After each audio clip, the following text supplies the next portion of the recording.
有人，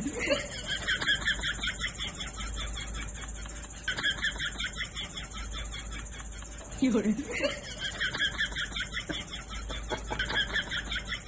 ഇത് കണ്ടിട്ട് ചെറിയ വരികയാണ്. 有人， ഈ കല്യാണ പരിപാടിയിലൊക്കെ എന്താ പറയുക, ഹാളിലോ എവിടെയെങ്കിലും ഒരു കല്യാണ പരിപാടിയിൽ ആ പന്തലില് ഇത് മുണുങ്ങാനായിട്ട് നടക്കുന്ന കുറച്ച് ആൾക്കാരുണ്ടാവും.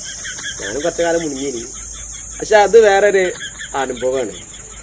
അതിന് ചില ആൾക്കാർ ബാക്കിയുള്ള ചിക്കൻ പീസ് കിട്ടി മുഴുങ്ങാനായിട്ടായി കാരണം പൊക്കി നന്നാക്കാൻ വരിക. നല്ല ആൾക്കാരും ഉണ്ട്, അങ്ങനെയല്ല പറഞ്ഞത്, അത് ഇതിൽ പറയണേ. ഇതൊക്കെ കാണുമ്പോൾ ചിരി വരികയാണ്. ഉള്ളത് പറഞ്ഞെത്താ അത് നമ്മളുണ്ട് ഇതേമാതിരിയൊക്കെ കോഴി പീസൊക്കെ ആ ബാക്കിയുള്ള പീസൊന്നും അങ്ങോട്ട് പോകില്ല. ബാക്കിയുള്ളത് കൊണ്ടു കൊടുക്കേണ്ട സ്ഥലത്തേക്കൊന്നും കോഴി പീസൊന്നും പോകില്ല. റൈസ് മാത്രം ഇങ്ങനെ പോകും, 2 റൈസ് മാത്രം ഇങ്ങനെ പോകും, പിന്നെ പീസൊന്നും പോകില്ല. അപ്പോൾ അതൊക്കെ ഒരു കാലഘട്ടത്തിൽ കണ്ടിട്ട് ഇങ്ങനെ ചെറിയ വരികയാണ്. എന്താ ഇപ്പം ചെയ്യുക?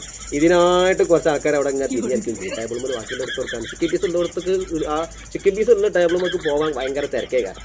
ബാക്കിയുള്ള ചിക്കൻ പീസ് ഉള്ള ടേബിൾ മുതൽ പോകാൻ ഭയങ്കര തിരക്കേ കാരണം. ഒന്നുമില്ലാതെ പ്ലേറ്റൊക്കെ അങ്ങനെ വട്ടിച്ച് വെച്ച് പോയവർക്ക് പോയി പുറക്കാനും മടിയായിരിക്കും. അതുപോലെ കുടുംബക്കാർ മാത്രം പോയി പുറക്കേണ്ടി വരും.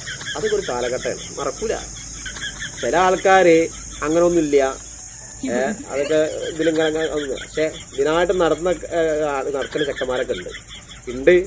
ഒന്നും പറഞ്ഞിട്ട് കാര്യമില്ല, ഉണ്ട്. അറിയാത്തുള്ളൂ ഇങ്ങനെ പറഞ്ഞിട്ട് കാര്യമില്ല, ഉണ്ട്. അപ്പം അതൊന്നും മറക്കാൻ പറ്റാത്ത ഓരോ അനുഭവങ്ങളാണ്. വല്ലാത്ത